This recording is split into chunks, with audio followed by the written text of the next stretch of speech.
اگر آپ کو آپ کی ووٹ کی اہمیت کا اندازہ نہیں ہے تو میں آپ کو ایک تاریخ یاد کروا دیتا ہوں۔ امام حسین نے کربلا میں 18 سال کے اکبر سے لے کر 6 ماہ کا اکبر قربان کیا، مگر یزید کا ساتھ نہیں دیا۔ یزید کو ووٹ نہیں دیا کیونکہ ووٹ شہادت ہوتی ہے، اس کے ساتھ چلنا ہوتا ہے، اس کے ہر قول و فعل میں اس کی گارنٹی، اس کی ضمانت ہوتی ہے۔ لیکن امام حسین نے اپنے نانا سے تو یہی پڑھا تھا کہ کونوا مع الصادقین، سچوں کے ساتھ ہو جانا، ظالم کا ساتھ نہ دینا۔ اقبال نے کہا تھا جلال بادشاہی ہو یا جمہوری تماشا، جدا ہو دین سیاست رہ جاتی ہے چنگیزی۔ دین سیاست سے بالکل جدا نہیں ہے۔ آج اپنا ووٹ کاسٹ کرتے ہوئے چند ان لیڈروں M N A MPs کی محبت میں یہ کیسے ہم بھول سکتے ہیں کہ جس دیش میں ماؤں بہنوں کا غیار اٹھا کر لے جائیں،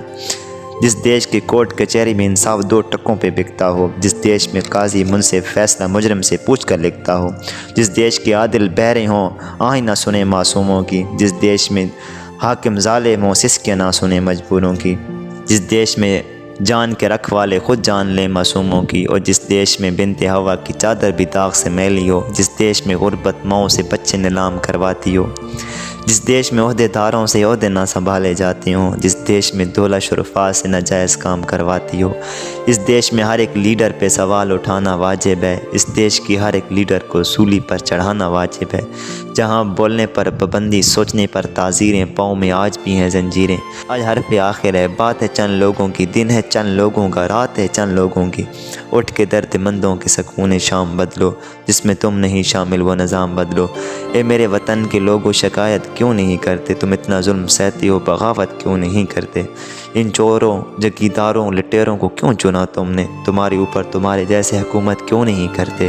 یہ بھوک یہ غربت یہ ظلم تمہارا ہی مقدر کیوں ہے، مقدر کو بدلنے کی جسارت کیوں نہیں کرتے، اے منصف شہر شریعت بجا سہی مگر جو ہمارا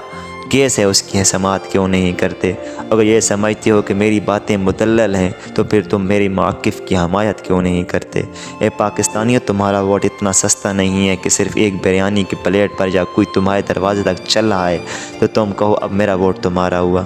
جنگل دن بدن سکڑ رہا تھا، جنگل کاٹا جا رہا تھا، لیکن سارے درخت کلہاڑے کو ووٹ دے رہے تھے۔ کیونکہ انہیں لگتا تھا کہ کلہاڑے کے دستے کا تعلق ان کی برادری سے ہے۔ اگر آپ صرف اپنی برادری کی محبت میں ووٹ دے رہے ہیں یا آپ کا کوئی چھوٹا سا کام کروا دیا ہے تو آپ اس کو ووٹ دے دیتے ہیں، کل قیامت کے دن آپ سے پوچھا جائے گا، آپ کے ایم پیز ایم این اے جب سلیکٹ ہو کے جو بھی قانون میں ترمیم کریں گے، جو بھی قانون قرارداد پاس کریں گے، آپ اور میں اس کے برابر کے شریک ہوں گے۔ کل قیامت کے روز ہم سے بھی پوچھا جائے گا، اس لیے ووٹ کاسٹ کرنے سے پہلے اپنے بچوں کے مستقبل کے بارے میں ضرور سوچئے گا، وہ آٹے کی لائن میں لگی ہوئی ماؤں بہنوں بیٹیوں کے بارے میں پلیز ضرور سوچئے گا۔ ووٹ کاسٹ کرنے سے پہلے یہ ضرور سوچئے گا کہ وہ کون تھے جنہوں نے اندر ہی اندر ٹرانسجینڈر جیسے غلیظ بل پاس کیے، وہ کون تھے جنہوں نے ناموس رسالت کے قانون پر ڈاکہ ڈالا، وہ کون تھے جنہوں نے اس وطن کی عزت کو خاک میں ملا کر رکھ دیا۔ خدا کے لیے اپنے وطن کی خاطر، اپنے دین اسلام کی عزت اور ناموس کی خاطر حضور اکرم صلی اللہ علیہ وسلم کے بتائے ہوئے طریقے کے مطابق اپنا ووٹ